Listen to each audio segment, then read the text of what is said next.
Bonjour, je suis avec Elsa Groschos, Head of Marketing chez Welcome to the Jungle sur la partie B2B, recruteur.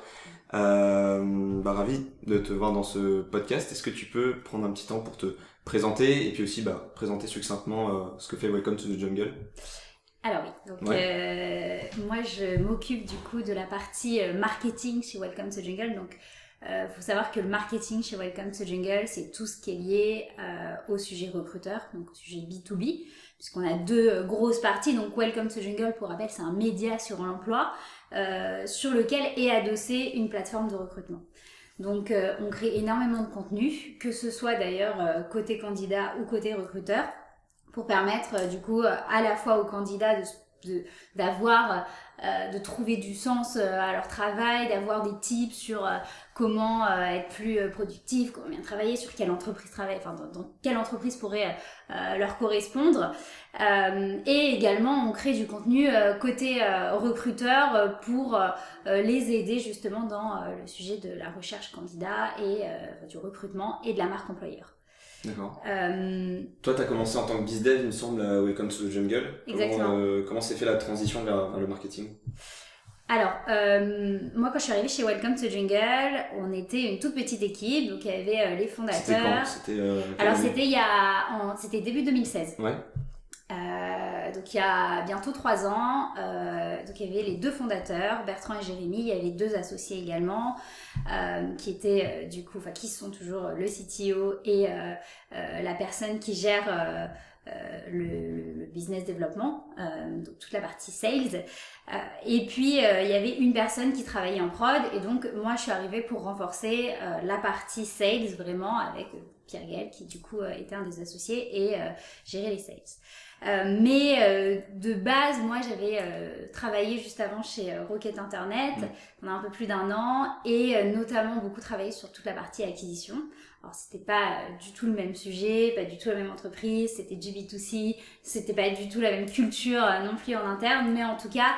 Tu as beaucoup appris techniquement là-bas, j'imagine, sur plein de leviers. Je sais pas quels étaient tes leviers à l'époque. Mais... Ouais, c'était beaucoup, on faisait beaucoup du referral, des mailings, de l'ADS, etc. Effectivement, j'étais plus dans l'opérationnel, mais surtout... Donc c'était une bonne école de ce côté-là pour apprendre techniquement, quoi. En fait, Rocket, c'est globalement une très bonne école surtout. Je pense qu'il y a beaucoup de choses critiquables, mais en tout cas, je pense que c'est une très bonne école, en tout cas sur la partie sales et sur la partie acquisition pure, quoi. Ouais, c'est souvent ce qui ressort, de toute façon, sur... Ouais. Je pense sur toutes les ventures dans lesquelles tu peux travailler sur Rocket, c'est un peu le même sujet. Et du coup, en arrivant chez Welcome to Jungle, au tout début, la logique c'était évidemment, alors on venait tout juste de sortir la plateforme, c'était le tout début de l'aventure, il y avait une dizaine de boîtes en ligne qui au début évidemment étaient gratuites, et donc le but c'était de commencer à aller vendre Welcome, d'expliquer notre concept qui était complètement différent de ce qu'on pouvait vendre. On vend pas chez Welcome des profils, on vend pas des offres d'emploi, on vend pas du recrutement en tant que tel, on vend de la marque employeur. On arrive, on dit voilà, moi je suis là. En fait, pour nous, on considère que la marque employeur va permettre le recrutement. Et le recrutement, du coup, est la conséquence positive en fait de la marque employeur. D'accord. Et c'est parce que on va bien communiquer sur nous en interne, sur qui on est, sur nos valeurs, qu'on va pouvoir attirer les bons candidats, les fidéliser et du coup recruter efficacement. Donc vous avez vraiment une plateforme pour mettre en avant, matérialiser un peu leurs valeurs, leurs ADN à toutes ces boîtes-là, et vous avez rien contre le fait que, de toute façon, vous ne pourrez pas le maîtriser ce truc-là, qu'ils aillent directement postuler par ailleurs sur un autre site auprès de ces mêmes boîtes. Exactement. Vous êtes juste une vitrine pour connecter pour établir des fits culturels quelque part, quoi, entre des potentiels candidats et des marques, quoi. Exactement. Super.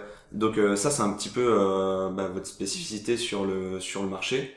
Donc c'était comme ça dès le jour 1, si je comprends bien. C'était comme ça dès le début. C'était ça la vision et qu'elle n'a pas trop changé, quoi. Okay. C'était la vision de base, c'était de se dire en fait, honnêtement, aujourd'hui, je sais pas si récemment tu as été sur un site emploi, quel qu'il soit, mais en fait, tu arrives sur un site, tu as des offres d'emploi avec des bullet points, tu comprends rien, tu sais pas ce que ça veut dire, dans quelle ambiance tu vas te retrouver. Et en plus, il y avait, on arrive à un moment où quand même les jeunes générations, elles ont pas envie de passer 30 ans dans une entreprise, elles elles ont envie de vivre une aventure beaucoup plus que juste une mission court terme avec un job desk qui est hyper précis. Et donc du coup on retrouve davantage des startups ou quel genre de boîtes? Alors au début c'était plus des startups évidemment, parce que déjà c'était ces entreprises qui avaient aussi pris le pli et compris qu'il y avait un changement dans les mentalités des jeunes générations. Donc les premières entreprises qui nous ont rejoints, c'était toutes les startups parisiennes, ou en tout cas les pure players du web parisien, les Doctolib, les ABTST, Blablacar, etc. Et c'était les premières entreprises qui nous ont fait confiance et qui nous ont dit oui, effectivement c'est intéressant. En plus, alors nous on a quelque chose qui est un peu différent encore plus des plateformes de recrutement, c'est qu'on produit tout ce qu'on fait, tout le contenu est produit par nos équipes en interne, toute la prod, toutes les vidéos, etc. Donc en fait, les entreprises, quoi qu'il arrive, elles étaient dans une logique, bon bah, même si c'est le début, qu'il n'y a pas énormément de trafic, c'est pas engageant. On vient faire des photos, des vidéos dans nos bureaux, c'est intéressant, etc. Donc en fait, au début, c'était effectivement les grosses startups, enfin les pure players du web qui ont adhéré le plus vite à Welcome to Jungle, mais assez rapidement, on a quand même vu certaines boîtes, Club Med, Carrefour par exemple, qui dès la première année ont rejoint Welcome to Jungle. Aujourd'hui, c'est un peu de tout. En fait, on bosse avec vraiment tout type d'entreprise. On n'est pas là pour juger, on n'est pas un club de start-up ou autre, au contraire. On a beaucoup de pure players du web, mais on a également des grands comptes, on a des entreprises dans la mode, on a des entreprises dans le luxe.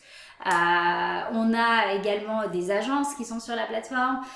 Donc vraiment, on a un peu plus de 1200 clients aujourd'hui sur la plateforme. D'accord. Donc on est vraiment ouvert à tout type d'entreprise en disant, en tant que candidat, sur Welcome to Jungle, venez chercher l'entreprise qu'il vous faut, qui correspond à vos valeurs, qui correspond à ce que vous recherchez, peu importe si c'est un grand groupe, une start-up ou autre. Donc en gros, vous êtes parti d'une vision, celle-ci, il y a des gens qui s'y ont associés dans le temps, donc ça fait 2 ans. Est-ce que, à peu près 2 ans? Ouais, ça a fait un peu plus, 2 ans et demi. 2 ans et demi. Est-ce que vous avez l'impression que vous êtes encore dans une phase d'évangélisation de ça, ou bien est-ce que tu as l'impression que justement la vapeur s'est déjà inversée et tout le monde adhère au concept et il suffit juste pour vous d'accélérer, de faire rentrer plus de boîtes dans Welcome? Alors je pense qu'on est quand même beaucoup moins dans une phase d'évangélisation qu'on l'était il y a 2 ans, mais on l'est toujours. Quand je dis l'évangélisation, est-ce qu'il y a des gens qui ont des réticences en fait à rentrer sur la plateforme en se disant bah ouais en fait moi ma croyance c'est plus qu'il faut surtout des offres d'emploi et pas trop parler de la marque. Finalement, est-ce que ces gens-là vous arrivez à leur parler, à les rassurer, à les activer, ou bien est-ce que juste vous bossez pas avec eux? C'est quoi votre rapport à... Ouais, alors ça, il y en a de moins en moins, honnêtement, parce qu'en fait, je pense que toutes les boîtes ont pris conscience qu'aujourd'hui, pour attirer, il faut être attirant, en fait. Il faut montrer ce qu'il y a en interne. Et en fait, le sujet est beaucoup venu avec, par exemple, les techs. En fait, à un moment donné, c'est le nerf de la guerre dans toutes les boîtes aujourd'hui, et il faut pouvoir se différencier, il faut pouvoir montrer sur quelle techno on travaille, qu'est-ce qu'on fait. Mais c'est le cas pour plein d'autres profils, hein. Après, en fait, oui, on a toujours des boîtes qui nous disent... non mais moi en fait je m'en fous, je veux juste plein de CV. Bah en fait à ce moment-là nous on a une logique, enfin moi j'ai toujours eu notamment sur la partie sales, quand je bossais en sales pendant 1 an et demi, cette logique de me dire on t'apporte quelque chose en tant qu'entreprise, on est là pour rendre l'entreprise pas plus sexy, mais en tout cas, d'ailleurs, pas du tout plus sexy, c'est pas ce qu'on veut, mais en tout cas pour montrer vraiment ce qu'il y a à l'intérieur. Maintenant, si toi, tu veux pas montrer ce qu'il y a à l'intérieur pour une raison ou pour une autre, et t'es juste dans une logique d'avoir du CV pour avoir du CV sans vraiment que la personne arrive en entretien et elle ait choisi ton entreprise ou autre, bah fine en fait, mais dans ce cas, on n'est pas la bonne plateforme pour toi. Et en fait, très souvent ça arrive. Alors aujourd'hui je suis plus vraiment sur la partie sales, donc j'ai plus le retour à quel point ça arrive ou pas en rencontrant des entreprises, mais moi ça arrivait souvent et on n'a aucun problème à dire en fait je pense qu'effectivement c'est pas le bon moment pour vous, vous n'êtes pas, pas pertinent sur la plateforme. Ok, très bien. Sur la partie marketing maintenant, donc toi ton rôle c'est d'assurer de faire rentrer des leads en fait en entrée, donc beaucoup d'acquisitions aujourd'hui. J'ai regardé évidemment sur votre site, donc vous partez d'une logique de création de contenu sur plusieurs canaux avec plusieurs angles, d'ailleurs on va revenir dessus. Comment ça s'articule tout ça? Est-ce qu'il y a des métriques que vous surveillez pour être sûr que tout se passe bien dans votre création de contenu? Parce que en fait, sur la partie B2C, vous êtes dans une démarche de média. Sur la partie B2B, c'est un peu différent, mais il y a toujours cette envie de vouloir proposer quelque chose de nouveau, de faire réagir les gens, de les intéresser par quelque chose de vraiment pertinent et ouais, toujours avec un peu de hype autour. En tout cas, il faut vraiment rebondir sur les sujets du moment, qu'ils soient RH ou liés à la carrière de manière générale des gens. Comment vous organisez justement sur cette création de contenu? Alors, sur la partie B2B, quand moi j'ai commencé à créer ce pôle marketing, du coup qui n'existait pas l'année dernière, hein, il est tout récent depuis début de l'année 2018, on a décidé de prendre un peu le sujet de la même manière qu'on l'a pris sur la partie B2C en se disant notre force c'est le contenu, on va créer du contenu aussi. On va pas faire du scrapping un peu dégueu qui peuvent se passer certaines fois sur LinkedIn, sur machin, sur d'autres sites juste pour choper de l'adresse mail.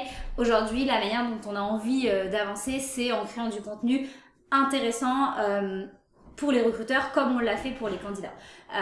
Donc effectivement, aujourd'hui on a une vraie stratégie de contenu, de livres blancs, d'e-books, de webinars, etc. Et tout ça c'est venu en fait au fur et à mesure. On est vraiment dans une phase de test and learn. Hein. Pareil sur tous les contenus qu'on produit sur la partie B2B. Alors en termes d'articles, ça représente à peu près 2 articles par semaine. Versus une quinzaine d'articles par semaine côté B2C, donc c'est pas du tout le même flux non plus, hein. Mais en tout cas ça reste, on a déjà Pourquoi c'est pas le même flux? Parce que vous avez moins de moyens humains, ou bien est-ce que peut-être les idées que vous voulez vraiment valider sont plus rares sur la partie B2B? Les idées de contenu, je parle. Ouais, mais aussi parce qu'en fait, sur la partie B2C, sur la partie candidat, on est vraiment dans une logique de média pur, c'est le B2C est concentré sur le contenu. Le B2B, on a aussi toute une partie sales, on a toute une partie, on a un outil de gestion des candidatures derrière qui s'appelle Welcome Kit, et puis c'est pas la même chose. Généralement, pour du B2B, produire 2 articles par semaine, je connais peu de boîtes qui aujourd'hui font plus que ce qu'on fait sur la partie B2B, malgré le fait que ça reste bien plus petit que ce qu'on fait sur la partie candidat. Ok, donc aujourd'hui, tu me dis 2 articles par semaine, donc il y a notamment des articles, vous faites aussi des webinars. On fait des webinars, on en fait un par mois, on se met toujours en partenariat avec une entreprise qui nous semble pertinente sur un sujet donné lié à la marque employeur, au recrutement, etc. Et en fait, sur la partie B2B, nous on essaie de garder une logique. Alors c'était intéressant ce que tu disais parce qu'en fait tu as tout un sujet qui est notre but, enfin moi mon but c'est de générer des leads, donc parfois tu te dis ce qui fonctionne pour générer du lead c'est tel sujet, parce que je vois que tel article il fonctionne bien, que tel webinar a bien fonctionné, etc. D'un autre côté, nous en tant que du coup média, en tant qu'entreprise, de ce qu'on a envie de parler, c'est plutôt de ce type de sujet, et on a envie aussi de prendre un peu de la hauteur et pas être forcément tout le temps dans de la bonne pratique, voilà, tu vois, dans des choses qui sont vues, qui sont revues. On se dit bon bah voilà, il y a plein de sujets dans les RH, on a envie de transmettre un peu de notre vision des RH.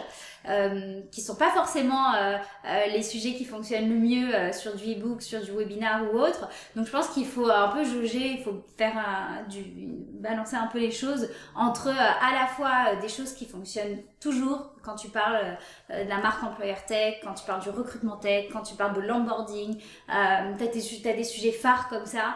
Tu sais que si tu sors un article dessus, et ben tu vas pouvoir générer un certain nombre de leads intéressants, de leads qualifiés. Et ça peut être répétable aussi. Et ça peut être répétable, c'est complètement répétable. Et d'ailleurs, on a par exemple un e-book qui sort depuis maintenant 8-9 mois sur l'aménagement des espaces de travail, qui fonctionne très bien, et tous les mois on remet du budget dessus, et tous les mois on le pousse, et en fait on essaie de balancer ce type d'article par exemple qui on sait fonctionnera et ramènera du lead, versus un article sur la blockchain et les RH, le marketing de recrutement, ou des sujets un peu plus novateurs qui vont peut-être être moins pertinents en termes de génération de leads, mais en tout cas qui nous permettra de nous installer sur certains sujets sur lesquels on veut prendre la parole. Et donc du coup, quand vous créez un contenu à succès, donc peut-être à succès ça veut dire qu'il ramène plus de leads que d'habitude, est-ce que vous concentrez sur promouvoir ce contenu et vous laissez tourner ça dans un coin pour amener plus de leads, ou est-ce que vous dites justement au contraire, là on est en face d'un vrai succès, est-ce qu'on peut pas trouver un moyen en faisant quelques retouches, quelques variables, en mettant un peu de nouveauté, reparler de ce sujet-là d'une autre façon plus tard. Tu vois ce que je veux dire? Imaginons, vous avez un succès sur l'aménagement de bureau. Ma question c'est, pourquoi est-ce que vous passez pas les 6 prochains mois à créer du contenu massivement sur ce sujet-là, avec toujours un angle très différent, sachant que vous savez que ça va marcher. Ma question donc c'est, est-ce que vous faites ça? Et sinon, pour quelle raison? Et j'imagine que ça doit être pour amener justement quand même de la diversité et pas vous enfoncer dans une niche qui est pas celle que vous défendez aussi, quoi. C'est-à-dire que vous avez quand même une position de média quelque part, vous êtes obligé de couvrir beaucoup de sujets, et même si vous savez que quelque part il y a une stratégie gagnante pour vous. Je sais pas si tu... Ouais, je comprends. Alors en fait déjà cette année, c'est le mode d'expérimentation dont je te parle. Ouais, on est vraiment dans une phase de test and learn, et en fait on s'est fixé 1 an pour justement être sur du test and learn sur tout le sujet B2B, sur tout le sujet marketing. Donc pour l'instant il y a des articles que je sors et je suis persuadée que ça va pas fonctionner et tu le fais quand même en lead gen, et je le fais quand même parce qu'en fait je veux juste tester. D'accord. Et peut-être que ça fonctionne pas en lead gen, mais peut-être qu'en fait je me dis ça peut être vachement pertinent pour nos clients et sur du contenu premium, et peut-être qu'on va sortir une fonctionnalité pour justement fournir ce contenu premium à nos clients, et c'est ce type d'article que je veux pousser. Et je veux construire ce contenu parce que je considère qu'il est pertinent, mais je sais pertinemment qu'il va pas fonctionner en génération de lead. Et sur ton autre point de se dire effectivement ce qui fonctionne c'est par exemple le contenu tech. Et alors pourquoi je le prends pas sous plusieurs angles, la marque Empower Tech, le recrutement, le sourcing ou autre. Si, c'est ce qu'on va mettre en place, je pense, très rapidement quand on aura fini justement cette phase et qu'on aura un peu vu quel contenu fonctionne le mieux pour pouvoir creuser et aller de manière beaucoup plus ciblée sur ces contenus. Très clair. Donc en gros, toi tu regardes pas mal les métriques, mais pas que, parce que tu dis qu'il y a des choses qui sont pas trop mesurables, de l'ordre du long terme, du bouche à oreille, et quelque part, les articles que tu crées, et peut-être ils amènent du trafic, peut-être ils amènent des leads, mais au-delà de ça, ils amènent surtout, ils amènent des certaines notions sur Welcome to the Jungle, des valeurs, une connaissance. Par exemple, on a toute une... On vous associe à quelque chose, à ce moment-là, quoi. On a toute une série d'articles qui s'appelle les must read. C'est des résumés de livres, en fait, RH, Management, Future of Work, qui sont écrits par une rédactrice avec qui on travaille très souvent, et qui sont top, en fait, ces contenus, qui sont pas les contenus qui fonctionnent le mieux et qui fonctionnent pas en génération de leads. C'est très simple, tu poses ce type d'article, si t'as 10 leads, t'es content, quoi. Donc, c'est pas le but. Mais en fait, c'est pas le but, et nous, on considère que tous les RH devraient avoir lu ces livres, ou au minimum, avoir lu le résumé et de quoi ça parle, parce que c'est des livres qui sont écrits par des experts des sujets qui sont hyper intéressants, qui sont hyper poussés, et en fait on veut continuer cette série d'articles, même si on sait que c'est du branding beaucoup plus que du vous voulez confirmer le fait que vous êtes des références sur le sujet, exactement. Et ça va rester. Ok, du coup, même question un peu sur au-delà des différents formats sur lesquels vous allez présenter ce contenu-là, donc les articles, les webinaires, les e-books, vous allez effectivement traiter des sujets soit très différents. Donc là, j'avais noté donc des must-read, là t'en parlais, il va y avoir des articles aussi sur les best practices, l'avenir du travail, ce genre de choses. Là, pareil, même question. Vous avez le même rapport aux choses qu'avec les canaux, quoi. C'est-à-dire que vous avez une sorte de routine, quoi. C'est-à-dire tous les mois, vous voulez sortir au moins un Future of Work, un must-read et un... Alors, c'est votre routine en fait de ce point de vue. Ouais, c'est une bonne question. On est complètement en train de refondre notre grille édito d'ailleurs sur le sujet pour justement pouvoir se dire en fait aujourd'hui concrètement ce qui fonctionne bien c'est les best practices par exemple, c'est ce qui fonctionne le mieux en termes de vues, en termes de partage, etc. Mais est-ce que pour autant on a envie de sortir 10 best practices par mois? Est-ce qu'on entre uniquement là-dessus? Non, parce qu'en fait, comme je te disais, c'est pas notre rôle, non. Enfin, c'est pas entièrement notre rôle. On a envie d'aller beaucoup plus loin. Donc on est justement en train de retravailler ce sujet, retravailler vraiment les formats édito, en faisant également beaucoup plus de liens entre le B2C et le B2B, parce qu'en fait il y a plein d'articles qui se recoupent. Ouais. Donc on peut réutiliser quoi. Exactement. Les must-read, c'est un exemple très précis. Aujourd'hui, maintenant, ils sont réutilisés également sur la partie B2C, parce que le livre de Shane Sanders, j'en sais rien, sur LinkedIn ou autre, ça, en fait, ça peut être tout à fait autant lu par un recruteur que par une personne qui cherche un emploi ou qui s'intéresse à ce sujet. Donc on est vraiment en train de refondre cette grille, mais oui, en fait, on travaille avec des rédacteurs et le but c'est de se dire on sort tant de best practice par mois, on sort tant d'articles Future of Work par mois, on sort tant d'articles must read, etc. Ok, donc ça c'est sur la création de contenu, et maintenant côté promotion, comment vous amenez du trafic à tout ça? Alors aujourd'hui c'est essentiellement, exclusivement avec de l'ADS. On travaille avec Facebook Ads, LinkedIn Ads et Twitter. Donc moi dans l'équipe j'ai une personne dans mon équipe B2B qui s'occupe de tout justement la promotion de ce contenu sur les réseaux sociaux. C'est la même personne qui gère les réseaux sociaux côté B2C et côté B2B, mais qui a une vraie expertise justement sur tout ce sujet des ads. Après on est justement encore une fois dans cette phase de test and learn, donc là on a un sujet avec AdWords, parce qu'aujourd'hui c'est pas pertinent de commencer à utiliser AdWords. On a un vrai sujet de SEO aussi. Comme je disais en Welcome to the Jungle, il y en a une forte ADN com, branding, etc. Et donc qui peut parfois prendre le pas en fait sur tous les sujets SEO. Il y a plein de boîtes qui vont écrire un article en pensant que mots-clés. Nous c'est pas du tout notre cas. On y pense même peut-être pas assez. Ouais, vous devrez peut-être un tout petit peu plus pour être sûr que le SEO va au moins vous contribuer à quelque chose au-delà de votre volonté de faire du bon contenu. Comme ça. Parce que sur l'aménagement de bureau, je crois que j'avais regardé, vous étiez 7ème sur la requête. Alors c'est pas une requête de dingue, mais c'était là où vous aviez le meilleur potentiel.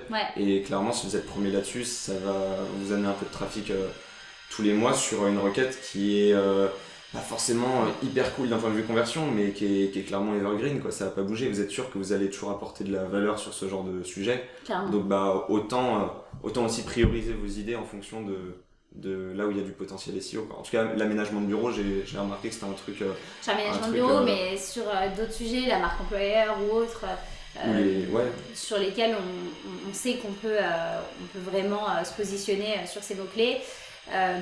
Donc ça y est, on a pris le sujet à bras le corps depuis cet été. Donc on commence à vraiment travailler dessus. Mais c'est des choses qui sont longues. En plus, on a beaucoup de contenu de créer. Donc faut reprendre les anciens contenus. Donc ça prend du temps, mais aujourd'hui, l'acquisition se fait essentiellement sur la partie ads. Mais dans les prochains mois, je pense que ça va évoluer. Ok, donc pour rappeler votre tunnel, votre flow, il y a du contenu, vous emmenez du trafic dessus, vous espérez qu'il y a des conversions directement sur le site, ou bien est-ce que l'idée c'est d'envoyer du trafic pour retargeter plus tard ceux qui sont passés sur votre site et auront vu un certain nombre de pages Alors on fait du retargeting effectivement avec beaucoup de témoignages clients notamment. Maintenant, en fait, nous, toutes les ventes, il n'y a aucune vente qui se fait online, tout se fait avec un sales, avec un commercial.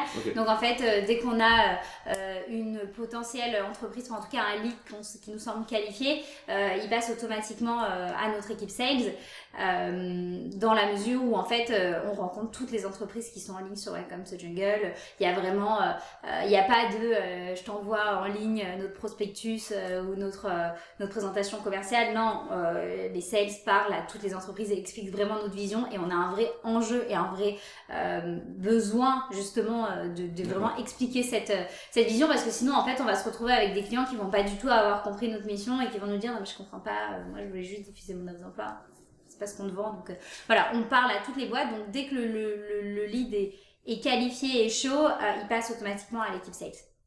Ok, donc vous capturez, j'aime pas dire ça, capturer des leads, mais vous prenez vous laissez des gens taper leur email en échange de e-book sur notamment l'aménagement, je crois que c'est ça. Exactement. Celui que j'ai vu sur votre site, c'est ça. Et ensuite, vous avez des scénarios en fonction des segments dans lesquels ils rentrent, parce qu'en gros, vos champs, c'est assez classique dans le B2B, toutes les infos qu'on imagine, plus industrie, je crois.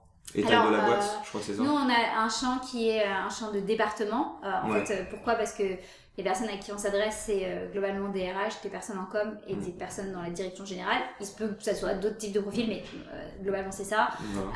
Et une question de taille d'entreprise, tout simplement parce que une entreprise de moins de 10 personnes ne va pas forcément se poser la question de la marque employeur à cette étape, en tout cas de l'évolution de leur entreprise. Donc ça ne sera pas forcément une entreprise qui sera pertinente aujourd'hui, ou en tout cas qualifiée en termes de lead. Et après, pour aussi savoir quel type d'entreprise c'est. Nous, il faut savoir que nos prix dépendent aussi de la taille de la structure sur Welcome to Jungle, donc c'est toujours intéressant d'avoir cette information. Donc effectivement, selon les réponses apportées à ce moment-là, on va qualifier le lead et on va décider est-ce que oui ou non il est chaud, il est qualifié, est-ce qu'on l'envoie à l'équipe sales ou alors est-ce que on va le nurturer avec du contenu tout au long d'un cycle, quoi. Et pour le coup, le nurturing, c'est quoi? Ça s'apparente à une newsletter ou est-ce que vous avez prévu des scénarios vraiment où vous leur demandez des actions, vous engagez avec eux? Comment ça se passe en fait? Vous avez prévu quoi comme Alors là, c'est complètement un A/B test. Donc, parle-moi de ce que tu vas faire. En fait, on fait les deux. On fait les deux. On fait des newsletters et on fait également des séquences de mails de chasse, en fait, dépendamment du lead qui arrive dans notre pipe, dans la mesure où on est encore une fois dans une phase de test, donc on aimerait bien savoir qu'est-ce qui fonctionne le mieux, quoi. D'accord, ok. Petit retour quand même sur la publicité, la paid acquisition. Donc tu me disais que vous faites d'abord du LinkedIn, ensuite Facebook et Twitter. On fait les trois, mais ce qui fonctionne le mieux c'est LinkedIn pour nous. Ok, et donc pourquoi vous faites pas du full LinkedIn pour des raisons de focus, si ça marche mieux? Est-ce que vous pensez que vous allez atteindre très vite un plateau, enfin une sorte de fatigue du canal, ou bien est-ce que une fois de plus c'est juste l'idée d'être un peu partout et Pour l'instant, c'est encore une fois de plus l'idée d'être un peu partout et de vraiment s'assurer que Facebook c'est pas notre audience, par exemple. On n'en est pas encore sûr en fait. Ça reste, on arrive quand même à avoir des leads pertinents sur Facebook, mais en termes de volume, ça reste bien moins important que sur LinkedIn. Ok. Et Twitter alors, comment ça se passe? Parce que c'est la première fois que je rencontre quelqu'un qui fait du Twitter. Et alors Twitter, c'est pas moi personnellement qui le fait, parce que du coup c'est Thomas qui travaille dans mon équipe qui s'occupe de ça. Étonnamment, Twitter fonctionne mieux que Facebook pour nous. Et c'était aussi Twitter est venu après Facebook et LinkedIn. Au début on s'est dit on allait faire de l'ads sur Facebook et LinkedIn. Twitter est venu après parce qu'effectivement on n'avait pas pensé, et en fait Twitter nous rapporte toujours quelques leads. Encore une fois, c'est pas on n'a pas énormément de volume, que ce soit sur Twitter ou sur Facebook. On en a beaucoup plus et il y a vraiment un gros gap sur LinkedIn, mais on continue quand même à partager tous nos e-books et tout ce qu'on fait sur Twitter. Ok, d'accord. Donc en fait vous mélangez quelque part un peu vous savez que dans l'acquisition il y a quand même des trucs un peu non mesurables qui s'apparentent limite à de l'awareness, et vous préférez rester là-dessus plutôt que d'avoir une vue trop étriquée de l'acquisition qui est genre hyper funnеlisée et c'est pas du tout notre vision. Je pense que ça va le devenir petit à petit, parce qu'en fait à un moment donné t'as beaucoup plus de volume et t'es obligé de justement trouver un truc très scalable. Mais en fait moi je suis persuadée que les deux vont ensemble et ça se voit en fait. Moi combien de fois je vois que une personne va télécharger notre e-book et que 3 jours après elle nous téléphone. Et du coup, comment tu vas traquer cette personne? Est-ce que tu considères que c'est de l'entrant pur?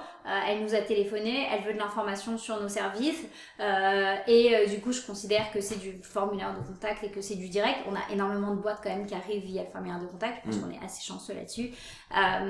Mais je pense qu'en fait, tout ça, c'est pas gratuit. Ça arrive via le formulaire de contact parce que on produit du contenu à la fois côté B2B et à la fois côté B2C également, et beaucoup côté B2C. Et ça, c'est pas des choses qui sont très mesurables, parce que à quel point on sait que c'est parce que telle personne aura téléchargé notre livre blanc et qu'elle va passer le mot à sa direction, et que sa direction va nous contacter 3 jours plus tard. On se doute qu'il y a une logique derrière qui est celle-ci, mais c'est pas des choses qui sont très traquables. On peut pas le traquer directement et se dire cette personne est venue en pur sur LinkedIn. On se fait croire qu'on sait le traquer alors que pas du tout, quoi. Peut-être. Des fois on essaie de trouver de se pencher sur une forme de custom attribution qui marche pas en fait. Et donc des fois c'est bien aussi d'accepter le fait qu'on sait pas tout en termes de tracking, et c'est très bien. Ouais, en plus, l'avantage finalement d'être un peu partout, c'est que tu retardes en fait le moment où tu vas saturer un canal. Ouais. Et je sais pas à quel moment va arriver la saturation pour vous, je sais pas à quel point vous êtes agressif sur les budgets et le reach, mais effectivement, enfin, je m'en rends pas compte, mais peut-être que les RH, c'est le nombre des RH, celui que vous ciblez aujourd'hui, il est peut-être moins gros que je l'imagine, et peut-être voilà, peut-être que diluer votre budget disperser votre budget sur plusieurs canaux, ça permet aussi de ralentir ce phénomène-là de fréquence trop élevée et d'être plutôt dans la vie des RH sur plusieurs canaux plutôt que un trop vite. Sur une période de temps trop limitée. Peut-être. Je pense que on a un point d'honneur aussi à produire du contenu de qualité. Moi, je pense et je suis persuadée qu'en fait, et j'ai fait le test avec différents types d'articles, mais en tout cas en France, je sais pas si c'est le cas dans d'autres pays, les gens laissent pas forcément facilement leur adresse mail. Et du coup, pour laisser leur adresse mail, il faut qu'ils se disent que c'est vraiment pertinent de le faire, et donc que derrière ce que je vais télécharger ça va être intéressant pour moi. Et du coup, pour faire ça, il faut que tu produises du contenu de qualité, il faut que tu produises beaucoup de contenu de qualité pour qu'au bout d'un moment ça rentre dans la tête des gens de se dire Welcome to Jungle produit du contenu de qualité, et donc je peux laisser mon adresse mail sans risque de me faire spammer tous les 3 jours avec du contenu qui m'intéresse pas du tout et qui est pas quali. Et je pense que là où on est en train, j'espère en tout cas de changer ça et de réussir là-dessus, c'est que rien qu'en postant un post aujourd'hui sur LinkedIn sans le sponsoriser, on arrive à choper des adresses mail qui sont hyper pertinentes, mais derrière, encore une fois, alors effectivement on a des funnels, effectivement on a une logique de workflow et de passage à l'équipe sales, mais on ne spamme pas les gens. Mais c'est là, je pense que votre média, même côté B2C, vous apporte beaucoup. Parce que quand quelqu'un tombe sur votre site, sur un super article, qui lui promet aussi derrière un super e-book, le simple fait que ça vienne de vous et pas quelqu'un d'autre, ça rassure aussi sur le fait que le e-book va être bien, et donc il n'y a pas de problème à laisser l'email, et on sait qu'on va être appelé, on n'est pas stupide, mais c'est bien, ça marche, c'est faire quoi.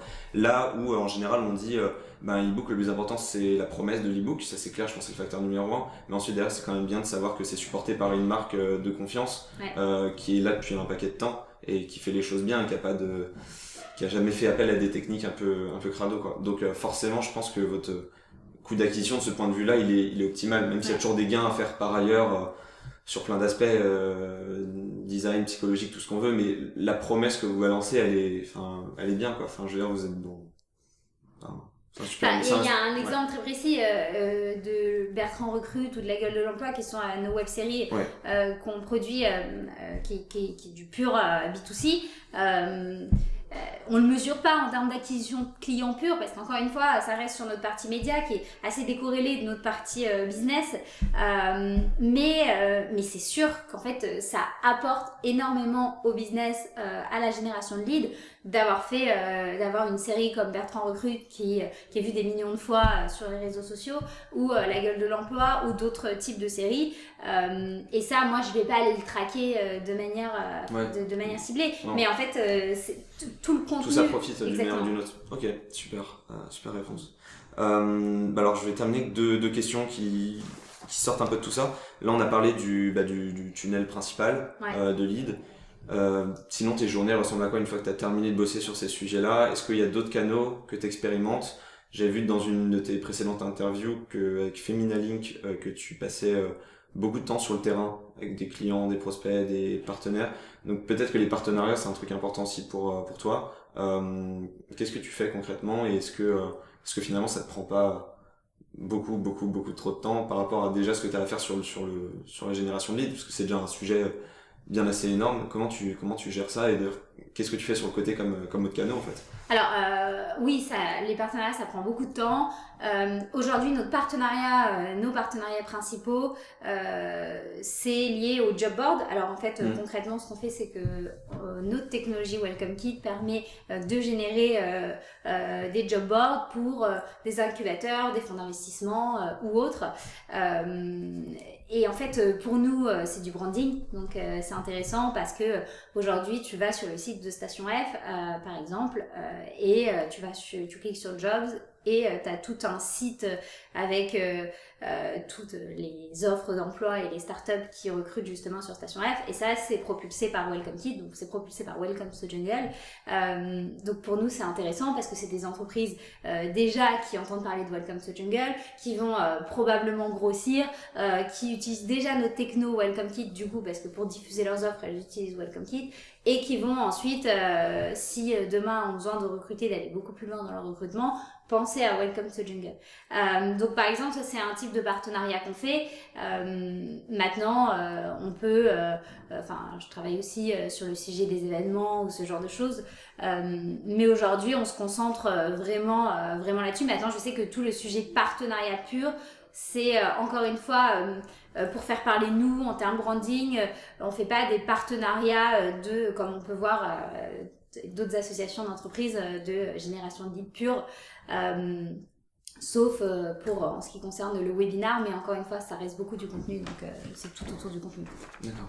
Ok, et tu penses que tout ça, parce que j'imagine qu'à un moment donné vous allez à l'international, évidemment, tu penses que ça va être scalable de la même manière? Est-ce que la génération de lead va devoir prendre plus d'importance que les partenariats, ou parce que j'imagine que c'est moins scalable, des partenariats c'est plus par opportunité et c'est moins quelque chose qu'on peut forecaster, quoi, comme la lead generation. Comment tu penses que vous allez vous y prendre sur... Je pense que ça dépend, les partenariats, ça dépend du pays, quoi qu'il arrive. Je pense que ça, ce sera au local et il y aura une personne en local pour gérer ça. Maintenant, sur tout le sujet de génération de leads, en fait, je pense qu'on va avoir la même stratégie dans tous les pays qu'on ouvrira. En tout cas, c'est comme ça aujourd'hui, je pense qu'on le voit.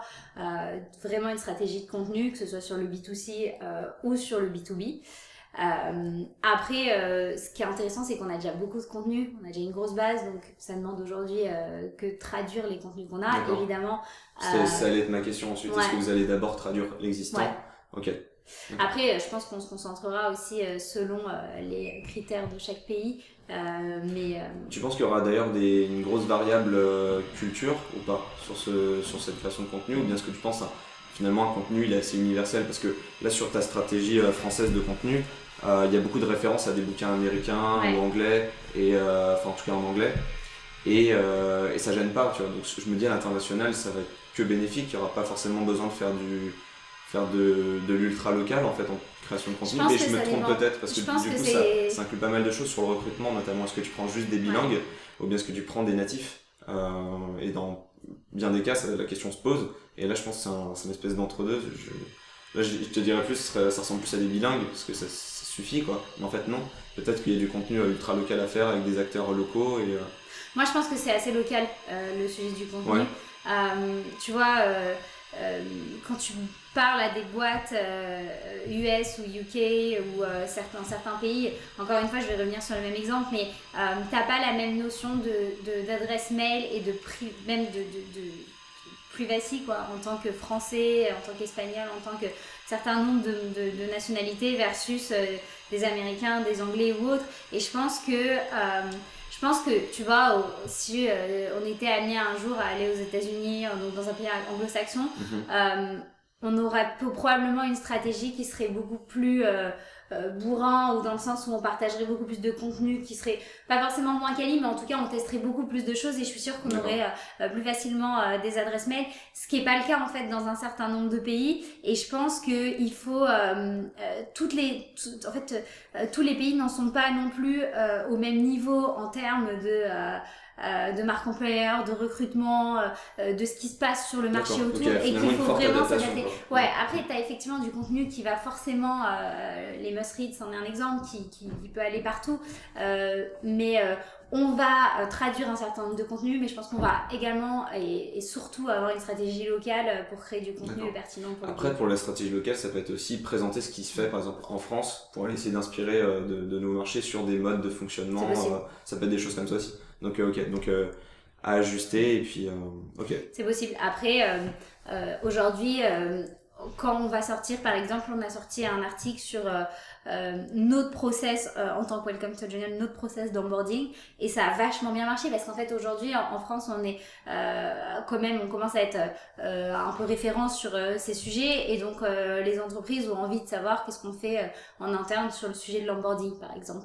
Mais demain je peux pas sortir cet article dans un autre pays, parce qu'en fait on est personne dans un autre pays, on reste aujourd'hui quand même très franco-français, donc il faudra juste adapter peut-être la tonalité, quoi. Enfin, Welcome to Jungle vous présente son process d'onboarding, c'est inintéressant pour n'importe quel autre pays en fait. Ils savent pas qui c'est, donc je pense qu'il y a quand même beaucoup de contenu de base déjà à traduire, de contenu très spécifique au pays à créer pour ensuite pouvoir potentiellement donc c'est du spécifique à chaque fois, et ok, très clair. Est-ce que tu auras un gros succès à nous partager en marketing ces derniers mois, un truc, enfin, en tout cas peut-être la chose qui a le mieux marché, Est-ce que j'ai un gros succès? Alors honnêtement, je pense qu'il n'y a pas de recette miracle. On arrive à faire pas mal de choses en faisant plein de petites choses. Après, je pense qu'il y a des petits hacks à connaître, à savoir, qui peuvent être... Enfin, nous, par exemple, rien que d'écrire email professionnel au lieu d'email dans notre formulaire de téléchargement, ça a déjà changé pas mal de choses. Alors, on a encore beaucoup d'adresses mail de Yahoo, de Gmail ou autre, mais en fait c'est un petit hack qui est pas grand chose, mais qui nous permet quand même d'avoir beaucoup moins d'adresses mail perso, pardon. D'accord, c'est intéressant. T'as la même chose avec le téléphone ou pas? Parce que moi je fais aussi de la lead generation, donc ça m'intéresse de savoir si finalement demander le téléphone, c'est pas je suis pas en train de me tirer une balle dans le pied en fait. Alors, peut-être il y a une manière de demander le téléphone. Ouais, aussi, nous on le demande plus, on le met juste sur notre formulaire des gens qui nous contactent en direct vraiment.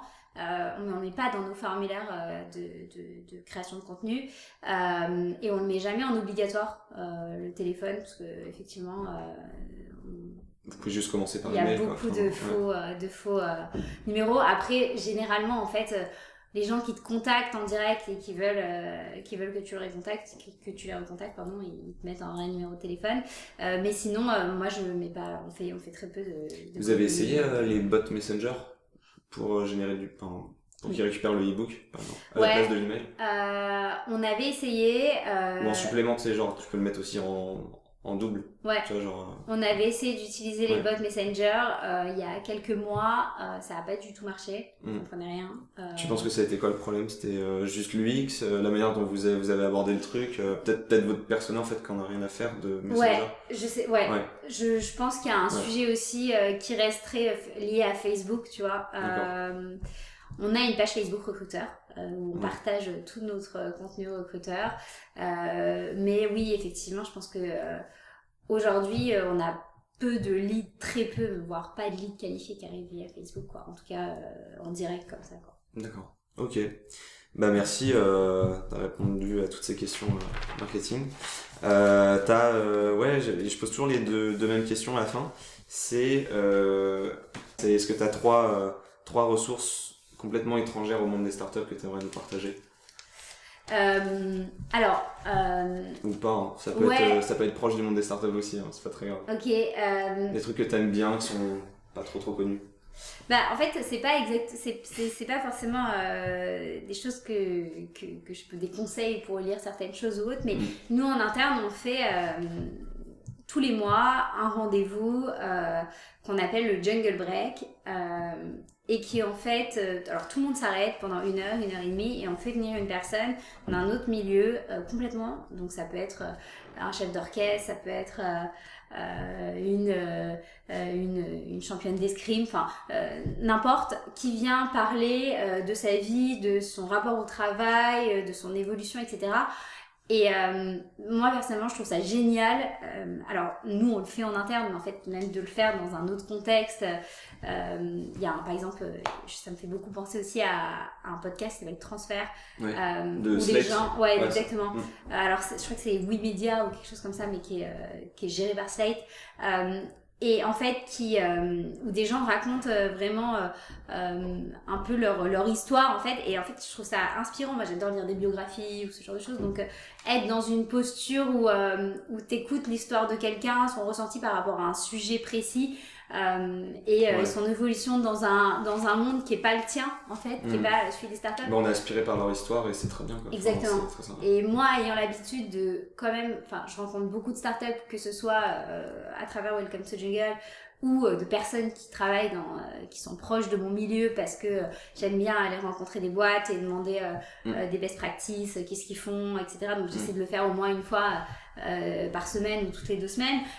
Donc être en face de quelqu'un qui me raconte en fait comment elle est devenue championne d'escrime et qui a traversé plein de choses, c'est pas du tout mon milieu et je trouve ça génial. Et en fait je pense que ça peut être fait en interne de l'entreprise, mais même en externe, s'ouvrir à quelque chose qui est complètement différent et de manière très évolutive, avoir vraiment quelqu'un qui raconte un peu sa biographie. Moi j'aime beaucoup ce sujet, j'aime beaucoup les biographies, je trouve ça, ou lire ou autre, je trouve ça toujours très enrichissant dans son travail personnel quoi. Puis même pour vous, ça vous permet je pense de toujours vous rappeler qu'il y a une diversité énorme dans les projets, et ça peut que vous aider sur le design en fait de Welcome to the Jungle, parce que effectivement vous hébergez des projets extrêmement différents, donc j'imagine que c'est aussi pour ça que vous le faites, mais en tout cas c'est très bien. C'est très bien, parce qu'effectivement quand on n'entend que des histoires de gens de notre secteur, on tourne un peu en rond, on se ressemble trop, on devient très très fort à certains trucs, mais c'est bien aussi de continuer à voir ce qui existe à côté, parce que en fait on est dans une niche quoi, et on aurait tendance à l'oublier quoi, à force de bosser. Et je pense que c'est vraiment la force de Welcome. En fait, étant donné qu'on fait toute la prod en interne, on a la moitié de l'équipe. On a plus de 25 personnes qui sont dans l'équipe édito, donc qui comprend tout ce qui est prod, qui comprend tout ce qui est rédaction, etc. Donc journalistes, et en fait des profils qui sont à l'intérieur de l'entreprise. Les profils sont extrêmement variés, extrêmement différents. Il y a des gens qui font de la prod, comme je disais, qui sont journalistes. Il y a des gens qui sont en tech. Il y a des gens qui sont qui sont sales. Des gens qui sont très culture startup, et d'autres pas du tout, qui comprennent rien et ça les intéresse pas du tout. Et tant mieux en fait. Il y a des personnes qui sont très créa. Bertrand en est un exemple. En fait, c'est vraiment le créa de la boîte, mais par contre, il n'est pas du tout dans les sujets évolution du produit, welcome kit. Voilà, c'est juste, je pense que c'est aussi une force qu'on a, qui est on arrive, et c'est comme ça qu'on a créé la gueule de l'emploi, c'est comme ça qu'on a créé Bertrand Recrute, c'est comme ça qu'on crée aussi des articles ou du contenu qui est très business ou autre. C'est vraiment en ayant cette force de personnes qui viennent d'horizons différents, qui évoluent de manière différente et surtout qui ne pensent pas du tout pareil quoi. Ok, merci beaucoup Elisa De rien. pour avoir répondu à toutes mes questions. Merci. Je te dis à bientôt. À bientôt.